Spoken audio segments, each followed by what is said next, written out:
नमस्कार, सगरमाथा प्राइम समाचारमा स्वागत छ। म अर्जुन नेपाल।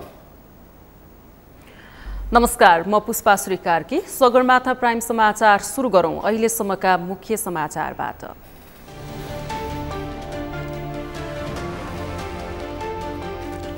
बडा दशैं अन्तर्गत आज महाअष्टमी पर्व।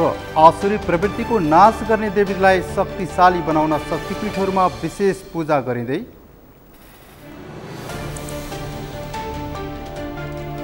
आगामी निर्वाचनमा उम्मेद्वार नबन्ने पूर्व प्रधानमन्त्री डाक्टर बाबुराम भट्टराईको घोषणा। 3 पटक विजयी गराएकोमा गोर्खाली जनताप्रति आभार व्यक्त। आगामी निर्वाचनका लागि समानुपातिक तर्फको बन्द सूचीबाट 29 जनाद्वारा नाम फिर्ता। प्रतिनिधि सभाका 9 र प्रदेश तर्फका 20 जनाको नाम हट्यो। ब्राजिलमा दोस्रो चरणमा राष्ट्रपतिको मतदान हुने। पहिलो चरणको निर्वाचनमा कुनै पनि उम्मेद्वारले 50% मत ल्याएनन्।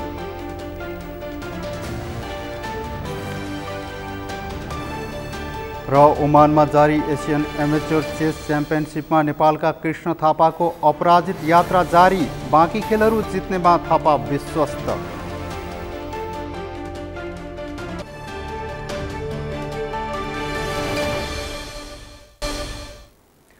सगरमाथा प्राइम समाचार अब विस्तारमा। आश्विन शुक्ल अष्टमीका दिनमा मनाइने महाअष्टमी पर्व आज दुर्गा भवानीको विशेष पूजा आराधना गरी भव्य रूपमा मनाइएको छ। बडा दशैंको 8औं दिन आज महाकाली, महालक्ष्मी र महासरस्वतीको विशेष पूजा आराधना गरी महाअष्टमी पर्व मनाइएको हो। आज दुर्गा भवानीलाई शक्तिशाली बनाउने दिन भएकोले यसको विशेष महत्त्व रहने गर्दछ। आजको दिन शास्त्र सम्बद्ध रूपमा दशैंघर, कोत लगायत राज्यका विभिन्न शक्तिपीठमा पशु बलि दिई दुर्गा भवानीको विशेष पूजा आराधना गर्ने गरिन्छ।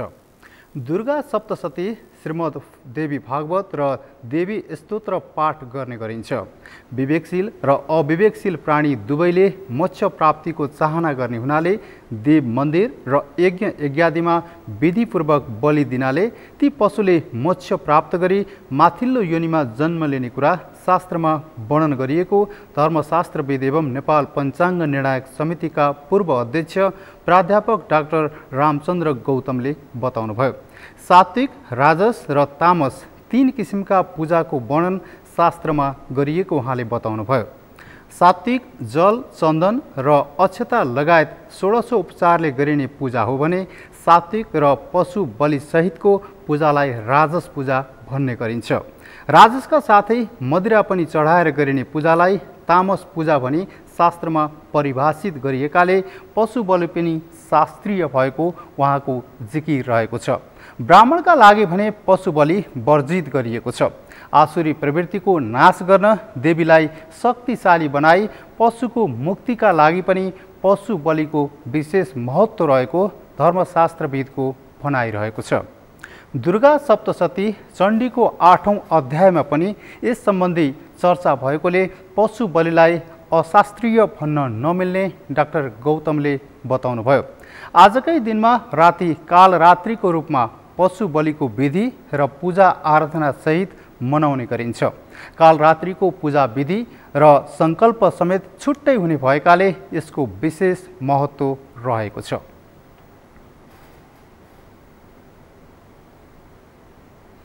राष्ट्रपति विद्यादेवी भण्डारीले महत्त्वपूर्ण शक्तिपीठहरूको दर्शन गर्नुभएको छ।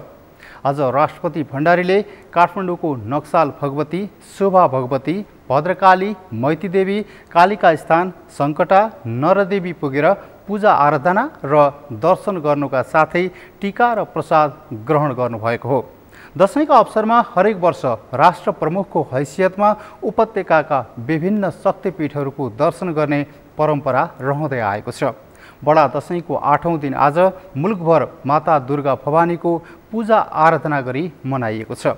काठमाडौँ उपत्यकाका दक्षिणकाली, गुहेश्वरी, मैतीदेवी, कालिका स्थान, नक्साल भगवती, भद्रकाली, शोभा भगवती, सङ्कटा आदि शक्तिपीठमा पूजा अर्चना गर्ने प्रचलन अनुरूप दर्शनार्थीको घुइँचो रहेको थियो। यसैगरी राजधानी बाहिरका चर्चित शक्तिपीठहरूमा पनि आज महागौरी भगवतीको पूजा अर्चना गरेर महाअष्टमी मनाइएको छ। यसअघि आज बिहान राष्ट्रपतिले पाँचखाल नगरपालिका 9 स्थित पलाञ्चोक भगवती मन्दिरमा दर्शन एवं पूजाआजा गर्नुभएको थियो।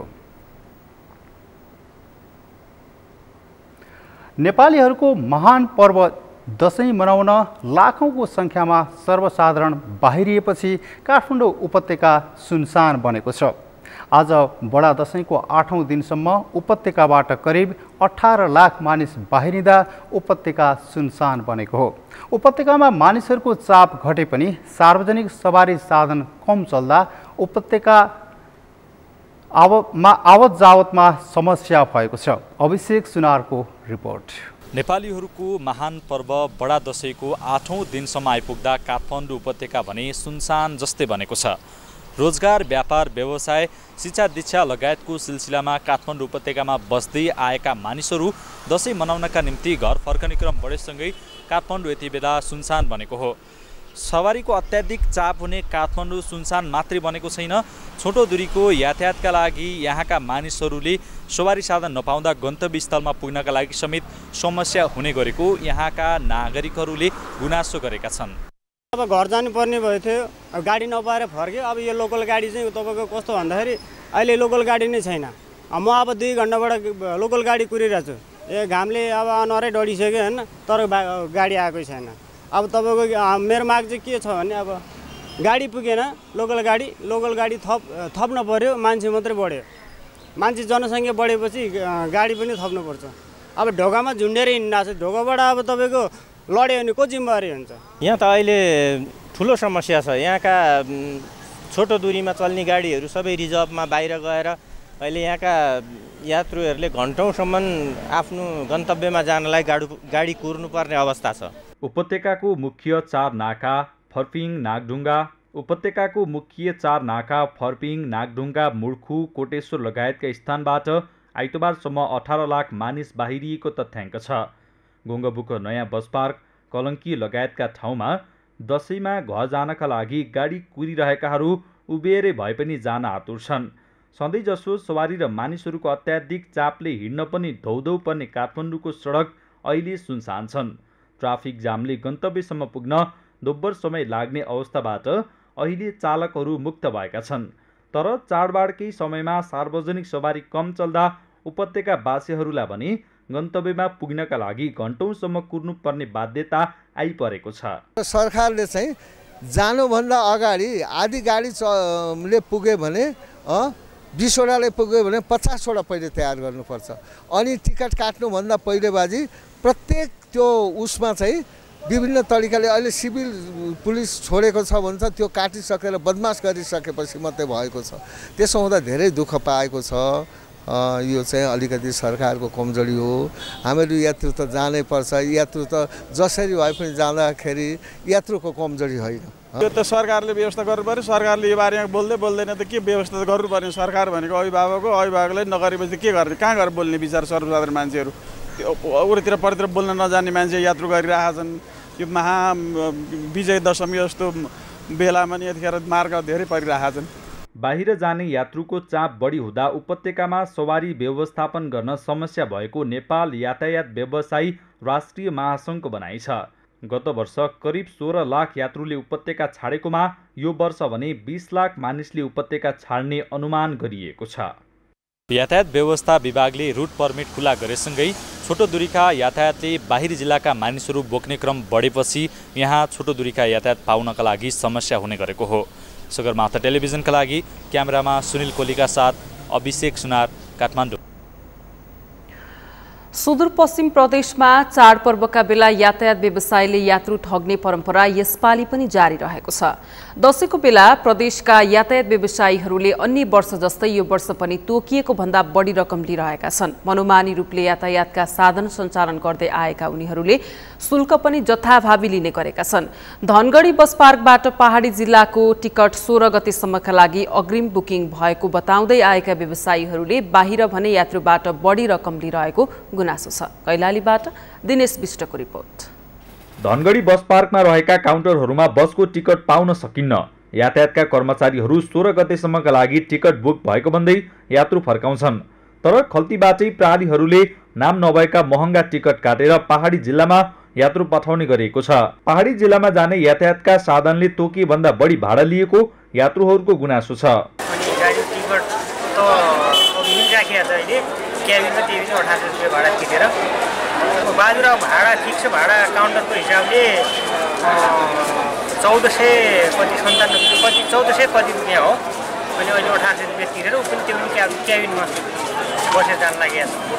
डबल नै अब त्यसमा हल्का बढाइदियो, बढाएर अनि त्यही पनि अब जानै पर्ने हुन्छ। दसैँ तिहारको टाइम केटाइसँग रमाउने त्यही हिसाबले। सुदूरपश्चिमका यातायात व्यवसायीले क्यू फ्रीमा सार्वजनिक सवारी सञ्चालन गर्दै आएका छन्। पहाडी जिल्लाबाट फर्किँदा यात्रु नपाउने भन्दै उनीहरूले महँगो भाडा लिने गरेका हुन्।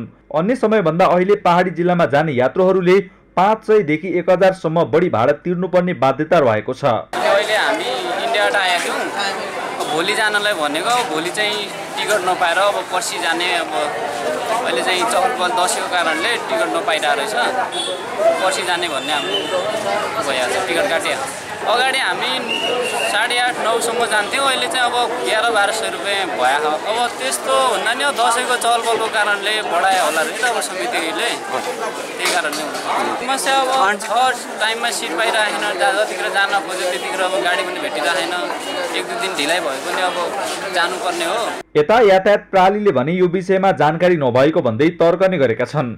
जिल्ला प्रशासन कार्यालय कैलालीले भने यस विषयमा छानबिन गरी गल्ती गर्ने व्यवसायीलाई कानुनी कारबाही गर्ने चेतावनी दिएको छ।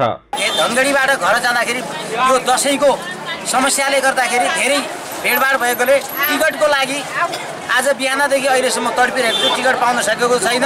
ग्यालरीमा जान पनि मलाई चित्त बुझेन। एक्स्ट्रा गाडीमा 1500 पनि भन्न लागेका छन्। 1200मा हामी आउँदाखेरि आएकोमा 1300 दिँदा पनि टिकट पाइएको छैन। व्यवसाय समितिले को लापरवाही हो वा कसको लापरवाही हो, दोब्बर भाडा असुल गर्ने उनीहरूको सोचाइले छैन टिकट पनि भनेका हुन्छन्, पछि पनि बिक्री गरेका देखेका छन्। हामीहरूको समस्या यहाँ बस्नलाई त्यति उपयुक्त छैन, होटल भाडा तिर्न पनि समस्या हुन्छ। हामी छिटो जान पायो भने हामीलाई ठिक हुने थियो, तर समस्याले गर्दाखेरि गाडी हामीले पाउन सकेको छैन। भाडा दरका विषयमा गल्ती गर्ने व्यवसायीलाई सम्बन्धित निकायले कारबाही गर्ने दावी समेत अनि पछिल्लो समय काठमाडौँबाट फर्कने यात्रुहरूले समेत धनगढी र महेन्द्रनगरसम्मको भाडा दिनै पर्ने बाध्यता छ। यात्रुहरू लम्की अत्तरिया अथवा बाटोमै झर्नु परे पनि उनीहरूले धनगढी र महेन्द्रनगरसम्मको भाडा तिर्दै आएका छन्। सगरमाथा टेलिभिजनका लागि कैलालीबाट दिनेश विष्टको रिपोर्ट।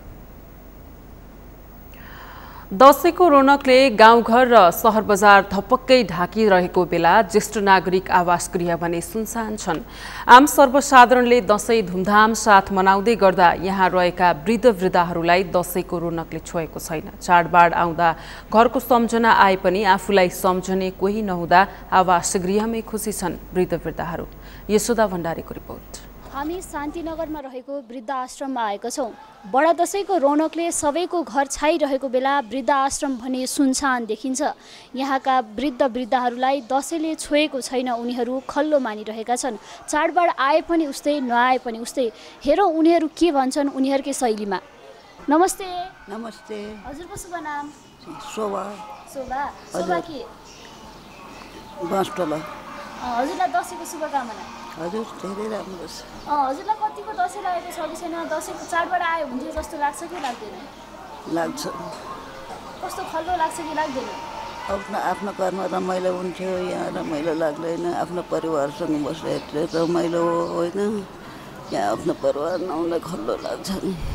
यहाँ कसरी आइपुग्नु भयो? यहाँ यो खुट्टा दुईटै खुट्टामा हड्डी खियो, टाढो पनि हड्डी खियो, अनि चाहिँ काम गर्न सक्दिनँ। पछि के होला कसो होला भनेर आफै आएको। हजुर नमस्ते। नमस्ते बहिनी, छोरो, नातिनी नमस्ते। दसैँको म नि पहिला शुभकामना दिन्छु। पर्वहरू होइन, ठुलोको शुभकामना, सदा निरोगी हुनु, यस्तै हामीलाई भेट्न आइराख्नु। मेरो नाम देवी प्रधान। चाडबाड आयो, यहाँ कतिको खुसी हुनुहुन्छ? घर परिवारको याद आउँछ कि आउँदैन? के छ? घर परिवारको के याद आउनु हो, यहाँ आएर बस्यो, याद गर्यो। त्यहीँ कमलाटीमा हो मेरो घर, गए पनि भइहाल्छ। यहीँ बस्ने हो, यहीँ मान्ने। अब यहीँ बस्नुपर्छ, सधैँ खानुपर्छ, घरमा गयो नि त्यही त हो नि। मेरो नाम नि अम्बिका हो, थर प्याकुरेल हो। अनि यहाँ कसरी आइपुग्नु भयो त नि? यहाँ कसरी नै आफ्नै सुरले आइयो। अब परिवार छैनन्, छोराछोरी श्रीमान कोही पनि छैनन्, आफै खुसी आएको। हजुरको घर कहाँ हो? घर फुलबारी भन्ने ठाउँ थाहा छ? दाप्चा फुलबारी भन्छ त्यता। अब आफ्ना बच्चा बच्ची बालबच्चा भए छोडेर आइयो, नारायण शिव भन्ने हुन्थ्यो होला, कोही छैन, के दुःख लाग्नु? दुःख मान्ने भए त आउनै भएन नि। चाडबाड आएपछि सबैको मुहारमा खुसी छाउने गर्छ, तर यहाँका वृद्ध आश्रममा रहेका वृद्ध वृद्धाहरूलाई दसैँ आए पनि उस्तै, नआए पनि उस्तै। यहाँ कोही भेट्न आए भने उनीहरू हर्ष उल्लासका साथ खुसी हुने गर्छन्।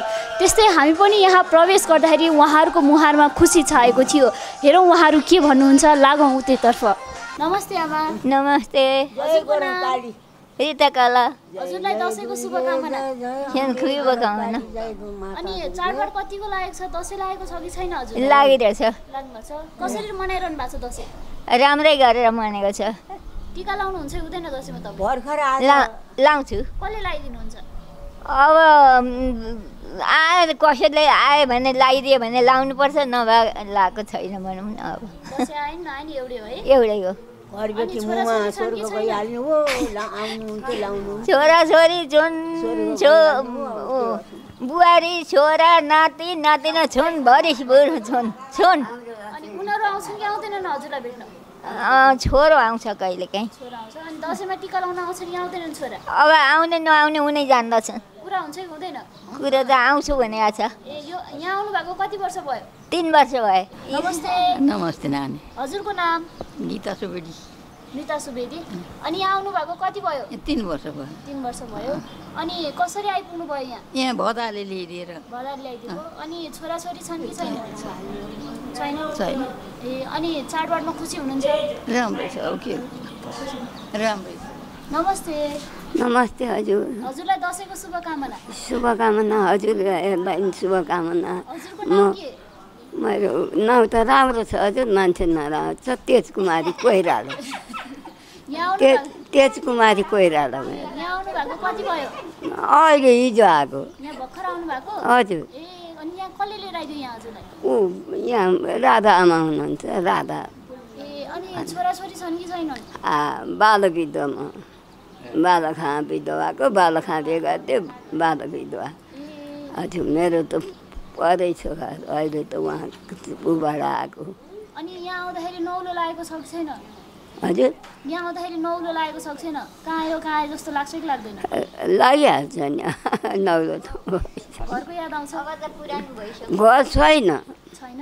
मेरो घर बार छैन, बुढालाई दिएको थियो। बुढो मरो। दिदीको छोरीबाट थिएँ जनकपुरमा। अहिले उहाँले लिएर आउनुभएको छ। दसैँको बेला ठुला बडाको हातबाट टिका थाप्ने चलन छ, तर वृद्धाश्रममा रहेका बुढाबुढीहरूलाई दसैँमा सम्झिने कोही पनि छैनन्। न कोही टिका थाप्न आउँछन्, न त जाने ठाउँ नै कतै छ।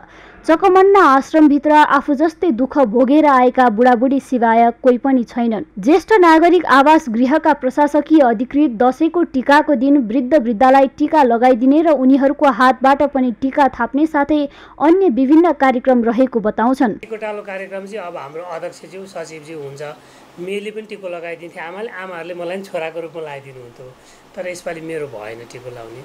त्यसले गर्दाखेरि अध्यक्षज्यू आउनुहुन्छ, अध्यक्षज्यू र सचिवज्यू आएर टिका आमाहरूलाई लगाइदिने, आशीर्वाद दिने, उहाँहरू पनि टिका ग्रहण गर्ने एउटा होमली फिल भनौँ न, यस्तो रमाइलो हुन्छ। टिकाको दिन आउनुभएको देख्नुहुन्थ्यो। हाम्रो त सधैँ साल विभिन्न कार्यक्रममा टिका लगाउने, आमाहरूलाई रमाइलो गराउने, नाचगान गराउने। अब जस्तै यहाँ चाहिँ के हुन्छ भने यो कोरोनाले गर्दा रोकिएको मात्रै हो, नभए हाम्रो भजन कीर्तन प्रवचन मेडिटेसन एक्सर्साइज सबै हुन्छ यहाँ। आवास गृहमा बसोबास गर्ने वृद्ध वृद्धाको प्रत्येक वर्षको दसैँ सधैँ खल्लो भएर बित्ने गर्छ। छोडिसकेको घरको के सम्झना गर्नु भन्दै कतिपय वृद्ध वृद्धाहरू विगतलाई कोट्याउन चाहँदैनन्। जे छ त्यसैमा मन बुझाउन उनीहरू बाध्य छन्। कोही बाल विधवा, कोही आफन्त घर परिवारले छोडेका, कोही छोराछोरी भएर पनि यहाँ ल्याएर छोडेका, यस्तै विभिन्न खालका वृद्ध वृद्धाहरू यहाँ वृद्धाश्रममा भेट्यौँ। यहाँका चाडबाडले छोए पनि उनीहरूलाई घरको याद नआएको उनीहरू बताउँछन्। यहीँ खुसी रहेको, यहीँ दुःख सुख साटेको उनीहरूको गुनासो छ। साथै उहाँहरूको पनि दसैँ शुभ रहोस्, उमङ्ग साथ बितोस् भन्ने हाम्रो कामना छ। सगरमाथा टेलिभिजनका लागि क्यामेरामा केशव तिमल्सिनाका साथ यशोदा भण्डारी, काठमाडौँ। दुर्गा देवीले महिषासुरको नाश गरेको र श्रीरामले रावणमाथि विजय प्राप्त गरेको खुसियालीमा नवदुर्गा भवानीको पूजा गरी बडा दशैं मनाउने चलन छ। तर केही वर्ष यता पश्चिमी संस्कृतिले पूर्वीय सभ्यतालाई ढाकेसँगै र पुस्ता परिवर्तन भएसँगै दशैं मनाउने शैली फेरिएको छ। यसै सन्दर्भमा आज हामीले सर्वसाधारणलाई सोधेका छौं, पहिले र अहिलेको दशैं मनाउने शैलीमा के भिन्नता पाउनुभयो? हेरौं उनीहरूको भनाई उनीहरूकै शैलीमा।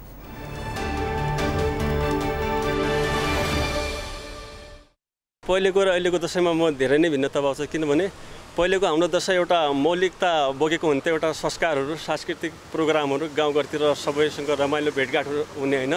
त्यसपछि हाम्रो कल्चरलाई बचाउने किसिमको 1 महिना पहिलेबाट नै हामीहरू दशैं मनाउनुपर्छ, साथीभाइहरू इष्टमित्र जति पनि एक ठाउँमा भेला हुने अनि संस्कृति जगाउने हिसाबले हुन्थ्यो। तर अहिले मान्छेहरू आफ्नो व्यस्तताको कारणले गर्दाखेरि आफ्नो काममा मात्र बढी फोकस गर्ने गरेको पाएको छ। अहिले त भनेको धेरै महँगीहरू एकदमै बढिरहेको छ।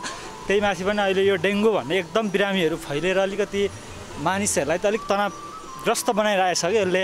हाम्रो यो चाडपर्वहरूमा आइरहेको यो दसैँले गर्दाखेरि त्यो डेङ्गु बिरामीहरू, यो प्रतिरोधात्मक रोगहरू आइरहेको छ नि त कोरोनाले गर्दाखेरि, त्यत्तिकै मानिसले असरहरू परिरहेको छ कि।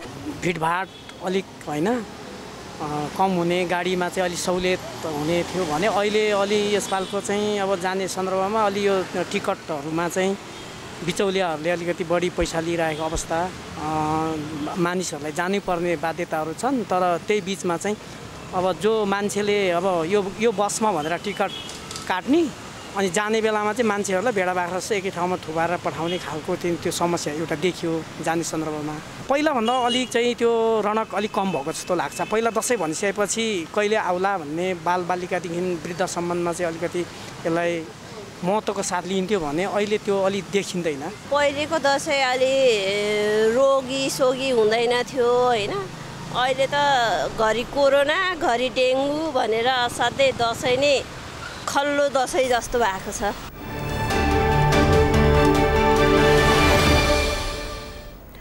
सगरमाथा प्राइम समाचारमा अब पालो विश्रामको। विश्रामपछि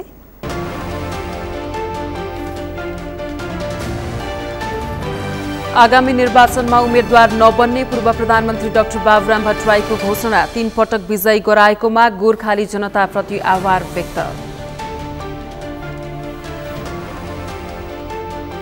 ब्राजिलमा दोस्रो चरणमा राष्ट्रपतिको मतदान हुने, पहिलो चरणको निर्वाचनमा कुनै पनि उम्मेद्वारले 50% मत ल्याएनन्।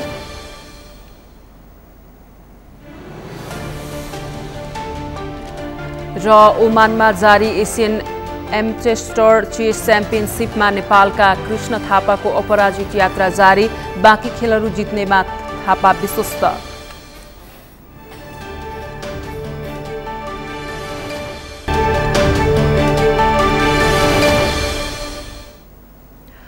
विश्रामपछि सगरमाथा प्राइम समाचारमा स्वागत छ। अब बाँकी समाचार।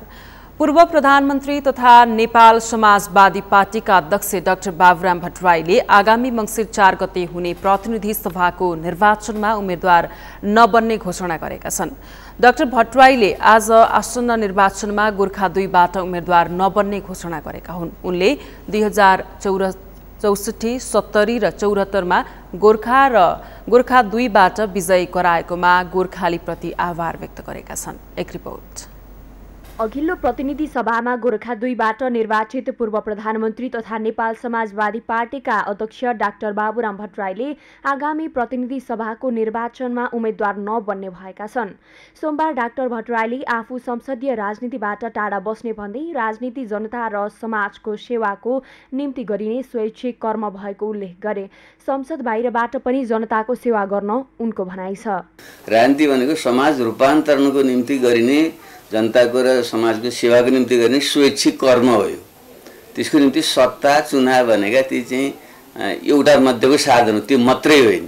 मुख्य विभिन्न ढङ्गले जनपरिचालन, जनदबाव, जनचेतना जगाउने र राज्यका अङ्गहरूलाई जहाँ विकृति विसङ्गति छन् त्यसलाई हटाउने, अथवा जुन अपुग भएका जुन कुरा छन् लोकतन्त्रका अपूर्णता जस्ता कुराहरू तिनलाई सुधार गर्ने आदिको निम्ति सदनबाट संसदबाट आवाज उठाउने एउटा पक्ष हो र मुख्य पक्ष भनेको फेरि सडकबाट जनस्तरबाट जनअभियान सञ्चालन गर्ने कुरा हो र सरकारमा गएर गर्ने भनेको त एक्जिक्युटिभ फङ्सन मात्रै हो। त्यसले यी तीनटा कुराको समुचितता राजनीति हो। नेताहरू जसरी पनि संसदमा पुग्ने र पाएसम्म कार्यकारी पद लिने प्रवृत्तिले देशमा ठूलो विकृति र विसङ्गति ल्याएको उनको ठहर छ। उनले सदन बाहिरबाट गरिने कर्म पनि राजनीति भएकाले आफूले उपयुक्त समय आएकाले संसदीय राजनीति नगर्ने निर्णय लिएको तर्क गरे। त्यो त हामी कहाँ जसरी पनि पदमा पुग्नु पर्छ पद मात्रै राजनीति भन्ने सोचकै हो यो अत्यन्तै पिछडिको चेतना हो यो। मेरो चेतनाको कुनै अन्तरकुन्तरमा पनि त्यस्तो सोच छैन। म आजीवन समाज रूपान्तरणको निम्ति लागेँ। हिजो पनि जनहत्केलामा हालेर नेपाललाई पूर्ण लोकतन्त्रमा लानुपर्छ, सङ्घीय लोकतन्त्र पुर्याउनुपर्छ भनेर लागि। जनताले आफ्नो संविधान बनाउनुपर्छ, संविधान सभाबाट भन्ने मान्छे 46 सालमा करिब म एक्लै जस्तो थिएँ भन्ने देशमा संविधान सभाबाट संविधान बन्यो, गणतन्त्र आयो, संहिता, धर्मनिरपेक्षता, समावेशिता आयो। राज्यको अङ्गहरूमा भइरहेको भ्रष्टीकरण, शासकीय स्वरूपमा परिवर्तन र राष्ट्रिय स्वाधीनताको रक्षा गर्ने सवालमा आफू संसद बाहिरको सबै ठाउँबाट क्रियाशील हुने योजना डाक्टर भट्टराईको रहेको छ। संसदीय निर्वाचनमा उम्मेद्वार नहुन गरेको निर्णय कुनै पदलाई बार्गेनिङ गर्नका लागि नभएको स्पष्ट गर्दै उनले आफूले कुनै च्याखे नथापेको दाबी गरे। राज्यका अङ्गहरूमा जुन खालको भ्रष्टीकरण विकृतिकरण आएको छ त्यसलाई सुधार गर्ने कुरा छ। र तेस्रो कुरा लोकतन्त्रका अपूर्णता, यो शासकीय स्वरूप नेपालमा जुन हामीले चलाएका छौँ एउटा मिश्रित प्रकारको चाहिँ संसदीय व्यवस्था जस्तो, त्यसले गर्दाखेरि राजनीति स्थिरता दिँदैन। त्यसले प्रत्यक्ष निर्वाचित कार्यकारी र पुनः समानुपातिक संसद चाहिन्छ भन्ने कुरा मैले सुरुदेखि भनेको थिएँ। त्यो विषयमा मैले आवाज उठाउँछु। एउटा राष्ट्रिय नीति हामीले लिएर देशलाई चाहिँ कसरी राष्ट्रिय स्वाधीनताको रक्षा गर्ने भन्ने जुन कुराहरू छन् यी विषयमा म निरन्तर क्रियाशील हुन्छु र तपाईँले मलाई संसद बाहिरका सबै स्थानमा तपाईँले पाउनुहुन्छ। उनले समकक्षी नेताहरूलाई लोभ लालच नगरिकन नयाँ पुस्तालाई अगाडि ल्याउन आग्रह गरेका छन्। राष्ट्रिय मुद्दाहरूमा दलहरूका बीचमा एकरूपता कायम गर्नुपर्ने भन्दै डाक्टर भट्टराईले दलहरूको विकल्प स्वतन्त्र हुन नसक्ने जिकिर समेत गरेका छन्। आगामी मङ्सिर 4 मा हुने प्रतिनिधि सभा तथा प्रदेश सभा सदस्य निर्वाचनका लागि समानुपातिक तर्फका 29 जना उम्मेद्वारले बन्द सूचीबाट नाम फिर्ता लिएका छन्। निर्वाचन आयोगका अनुसार विभिन्न 7 दलका 29 जनाले उम्मेद्वारी फिर्ता लिएका हुन्, जसमध्ये प्रतिनिधि सभातर्फ 9 जना र प्रदेशतर्फका 20 जना रहेका छन्। उम्मेद्वारको बन्द सूचीबाट फिर्ता लिन चाहेमा आज बिहान 10 बजेदेखि 12 बजेसम्मको निवेदन दिने समय सीमा भित्र 29 जनाले उम्मेद्वारी फिर्ताका लागि आवेदन दिएको निर्वाचन आयोगले जनाएको छ। पूर्व राष्ट्रपति डाक्टर रामवरण यादवका छोरा चन्द्रमोहन यादवले नेपाली कांग्रेसबाट प्रतिनिधि सभातर्फ समानुपातिकको बन्द सूचीबाट आफ्नो नाम फिर्ता लिन निर्वाचन आयोगमा निवेदन दिनुभएको छ। वरियता क्रम नमिलाई आफ्नो नाम बन्द सूचीमा राखेको भन्दै यादवले नाम फिर्ता लिन निवेदन दिनुभएको हो। आजै आयोगले उम्मेदवारी फिर्ता बारे सम्बन्धित दललाई जानकारी दिएको बताइएको छ। नेकपा माओवादी केन्द्रले पार्टीका उपाध्यक्ष कृष्णबहादुर महराको नाम समानुपातिकको बन्द सूचीबाट हटाएको छ। 48 सालदेखि लगातार टिकट पाएका र जितेका महरालाई समानुपातिकमा राखिएकोमा आलोचना भएपछि अन्तिम समयमा नाम हटाइएको हो। आफ्नै इच्छामा नाम हटाइए पनि प्रत्यक्ष चुनाव नलड्ने महराले यसअघि नै स्पष्ट गरिसक्नु भएको छ। श्रम, रोजगार तथा सामाजिक सुरक्षा मन्त्री शेरबहादुर कुँवरले जनताको पक्षका कानूनहरू ठूला नेताहरूको दबावका कारण तुहिने गरेको आरोप लगाउनु भएको छ। आज 77औं विश्व श्रमिक दिवसको अवसरमा काठमाडौँमा आयोजित कार्यक्रमलाई सम्बोधन गर्दै मन्त्री कुँवरले यस्तो आरोप लगाउनु भएको हो। उहाँले भ्रष्टाचार, नागरिकता र श्रम आयोग लगायतका ऐन नियम बनाउन ठूला नेताहरूले दबाव दिने गरेको टिप्पणी गर्नु भएको छ। अहिलेको सरकारले पनि श्रम आयोग गठन सम्बन्धी प्रक्रिया 3 पटक मन्त्री परिषदमा पुर्याउँदा समेत एजेन्डा नबनेको मन्त्री कुँवरको गुनासो छ। उहाँले आर्थिक वर्ष 2078-79 मा श्रम प्रतिष्ठान बनाउने कुरा राखिएकाले अहिले श्रम आयोग गठन गर्न समस्या भइरहेको उल्लेख गर्नुभयो। अर्थ मन्त्रालयले यसबारेमा स्वीकृति जनाउने हो भने श्रम प्रतिष्ठान खारेज गरेर श्रम आयोग गठन गर्न समय नलाग्ने दावी गर्नुभयो। त्यो कसले घुसाइदियो? श्रम प्रतिष्ठान बनाउने भन्ने घुसाइदियो। नीति तथा कार्यक्रममा पनि त्यही आएको छ। र बजेटमा पनि त्यही आएको छ। त यसको तारतम्य हामी कसरी मिलाउने भनेर अर्थमन्त्रीसँग छलफल भइरहेको छ। हामी यसलाई मन्त्री स्तर निर्णय गराएर होस् कि के गरेर हुन्छ या संसदमा लिनुपर्ने हो, यसबारेमा पनि छलफल गरिरहेका छौँ। यदि उहाँहरूले मान्नुभयो र अर्थमन्त्रीले मान्नुभयो र मन्त्री परिषदबाट यसलाई हामीले हटाउन सक्यौँ भने हामी श्रम आयोगको गठन तुरन्तका तुरन्तै गर्न सक्ने स्थिति छ।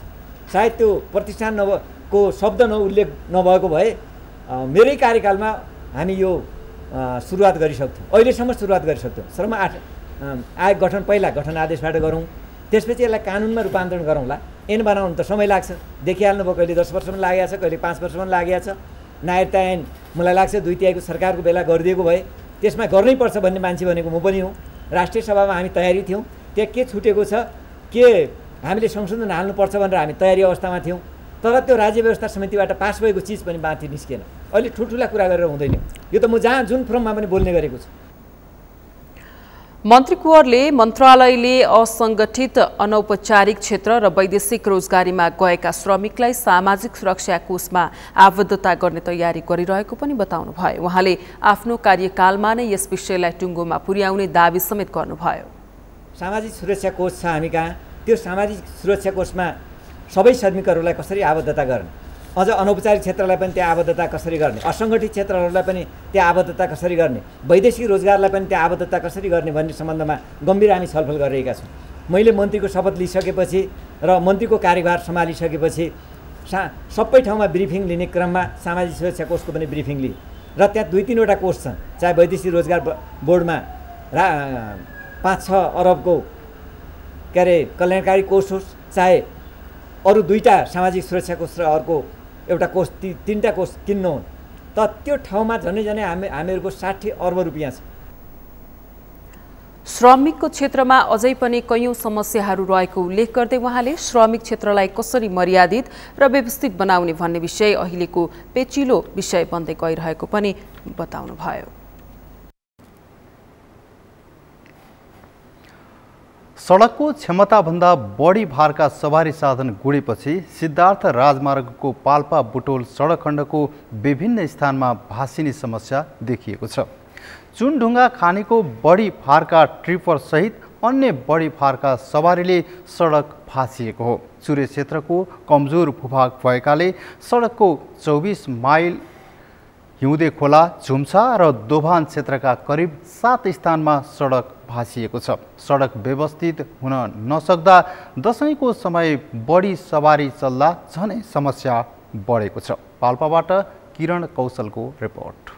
सिद्धार्थ राजमार्ग दक्षिणदेखि उत्तर गण्डकी प्रदेशलाई जोड्ने प्रमुख राजमार्ग भए पनि आवश्यक बजेट अभावमा सडक जीर्ण बनेको छ। राजमार्गलाई व्यवस्थित गर्न जनप्रतिनिधि, नागरिक समाज, सडकका कर्मचारी सबैले सङ्घीय सरकारलाई दबाब दिनुपर्ने लुम्बिनी प्रदेश सरकारका सांसद बसन्त घरती मगरको माग छ। यो बाटोमा निकै बेस्ट भनौँ यातायातका साधनहरू चल्छन्, तर मूल रूपमा यसको बढी लोड भएर पनि होला या प्राकृतिक कारणले यो चाहिँ चुरे श्रृङ्खला कमजोर भएर पनि होला धेरै ठाउँमा भासिएको छ। भासिने क्रम क्रमशः चिडिया खोलादेखि सर्लक्कै माथि हिउँदे खोलासम्म पुगेको छ। अर्को कुरा यसको समाधान भनेको सरकारले चाहिँ अलि बेलैमा विशेष गरेर सङ्घीय सरकारले यो सिद्धार्थ राजमार्ग हेर्ने पाल्पा सडक डिभिजनका निकायले निकै बेलैमा चाहिँ यसो ध्यान नदिने हो भने सिद्धार्थ राजमार्गमा निकै जोखिमहरू बढ्ने, निकै जटिलताहरू हुने। अहिले हिउँदे खोलाको जटिलता निकै नागरिकले बिहोर्नु परेको छ, भूत खोलाको जटिलता पनि निकै नागरिकले ठुलो बिहोर्नु पर्यो। झुम्सामा पनि तलबाट चाहिँ हामीले नदीले हान्ने ठाउँमा आरसिसी वाल लगाइदिएर मात्रै त्यो भासिने कम हुन्छ। त्यसले गर्दा सरकारको तर्फबाट निगरानी कम पुगेको छ। जनप्रतिनिधिहरूले खास बेला सरकारलाई सूचना दिनुपर्ने त्यो कमै भइरहेछ। हामीबाट पनि हामी सचेततापूर्वक भनिरहेछौँ र नागरिकले पनि नागरिक खबरदारी पनि अलि चाहिँ पुगेको छैन। यसले गर्दा नागरिक, जनप्रतिनिधि, सरकार सबै मिलेर यसको व्यवस्था गर्नुपर्छ। राजमार्ग भासिने, पहिरो खस्ने र खाल्डाखुल्डी परेपछि यात्रा कष्टकर बनेको छ। राजमार्गको भासिएका क्षेत्रसहित अन्य स्थानमा स्तरोन्नतिका लागि सडक विभागसँग बजेट माग गरिएको छ। सिद्धार्थ राजमार्गको चिडिया खोलादेखि रामदीसम्मको खण्ड सुधारका लागि 25 करोड बजेट आवश्यक भए पनि 20% पनि बजेट प्राप्त भएको छैन। राजमार्ग सुधारका लागि अध्ययन गरी दुईको व्यवस्थापन गर्न सडक विभागसँग बजेट माग गरेको डिभिजन वन कार्यालय पाल्पाका डिभिजन प्रमुख प्रदीप मणि निरौलाले बताए। अहिले चाहिँ सिद्धार्थ राजमार्गको चाहिँ करिब 6 ठाउँमा चाहिँ सडक भासिएर यातायात अवरुद्ध भइरहेको यो परिस्थितिमा चाहिँ यसको चाहिँ दीर्घकालीन रूपमा चाहिँ समाधान गर्नलाई चाहिँ पहिलोको चाहिँ स्टडी नै हुनुपर्ने देखिन्छ। यसलाई हामीले विभागमा पनि पहिलो स्टडी र दीर्घकालीन समाधानका लागि चाहिँ पहिलो स्टडीको लागि हामीले पत्रचार गरिसकेका छौँ र यो पत्रचार भइसकेपछि इन्जिनियरिङ सोल्युसन केही आउँछन् त्यही अनुसार चाहिँ हामी अगाडि बढ्छौँ। यो हाम्रो चाहिँ पहाडी जिल्लाका करिब 9 जिल्लाका चाहिँ राष्ट्रिय राजमार्गलाई यसले जोड्ने भएको कारणले गर्दाखेरि यसको चाहिँ राष्ट्रिय राजमार्गको मापदण्डमा यसलाई चाहिँ अपग्रेड गर्न जरुरी भइसकेको छ। लुम्बिनी र गण्डकी प्रदेशको मेरुदण्ड भारतीय नाका सुनौलीलाई जोड्ने सिद्धार्थ राजमार्ग सरकारको प्राथमिकता पर्न सकेको छैन, जसले 12 महिना राजमार्गको अवस्था जीर्ण बनेको हो। सगरमाथा टेलिभिजनका लागि पाल्पाबाट किरण कौशलको रिपोर्ट। राष्ट्रिय परीक्षा बोर्ड परीक्षा नियन्त्रण कार्यालयले कक्षा 12 को ग्रेड वृद्धि परीक्षाको परीक्षा केन्द्र सार्वजनिक गरेको छ। परीक्षा असोज 30 र 31 गते सञ्चालन हुनेछ। कार्यालयले गत जेठ 16 गतेदेखि 25 गतेसम्म सञ्चालन गरेको परीक्षामा नन ग्रेड ल्याएका विद्यार्थीको ग्रेड वृद्धि परीक्षाको लागि परीक्षा केन्द्र तोकेको हो। नतिजा अनुसार 1,88,410 जना विद्यार्थीले नन ग्रेड ल्याएका मध्ये ग्रेड वृद्धि दिन पाउने 1,30,878 जना रहेको कार्यालयले जनाएको छ। परीक्षामा नियमित तर्फ 3,63,001 जना, ग्रेड वृद्धितर्फ 30,045 जना र आंशिकतर्फ 3,132 जना गरी 3,96,185 जना सहभागी भएका थिए। सगरमाथा समाचारमा अब पालो भएको छ विश्रामको। विश्रामपछि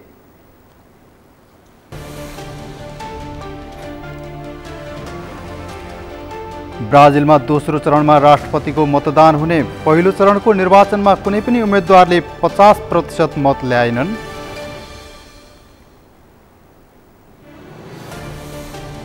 र ओमानमा जारी एसियन एमेच्योर चेस च्याम्पियनसिपमा नेपालका कृष्ण थापाको अपराजित यात्रा जारी।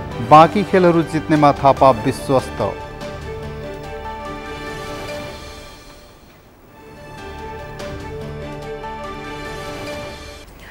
खेल समाचारसँगै हामी सगरमाथा प्राइम समाचारको अन्त्यमा छौं। अन्त्यमा मुख्य समाचार फेरि एकपटक।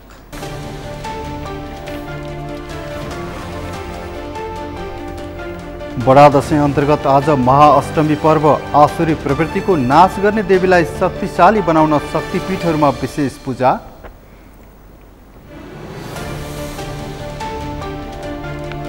आगामी निर्वाचनमा उम्मेद्वार नबन्ने पूर्व प्रधानमन्त्री डाक्टर बाबुराम भट्टराईको घोषणा। 3 पटक विजयी गराएकोमा गोर्खाली जनताप्रति आभार व्यक्त। आगामी निर्वाचनका लागि समानुपातिक तर्फको बन्द सूचीबाट 29 जनाद्वारा नाम फिर्ता।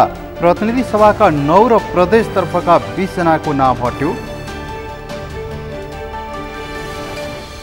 ब्राजिलमा दोस्रो चरणमा राष्ट्रपतिको मतदान हुने। पहिलो चरणको निर्वाचनमा कुनै पनि उम्मेद्वारले 50% मत ल्याएन।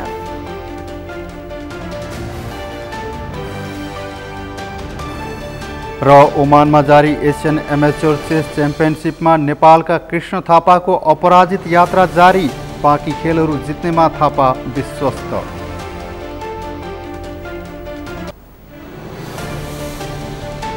हवस् त सगरमाथा प्राइम समाचार अहिलेलाई सकियो। तपाईँ समाचार बुलेटिनका साथै सगरमाथा टेलिभिजनका सम्पूर्ण कार्यक्रम www.sagarmatha.tv मा पनि पढ्न र हेर्न सक्नुहुनेछ।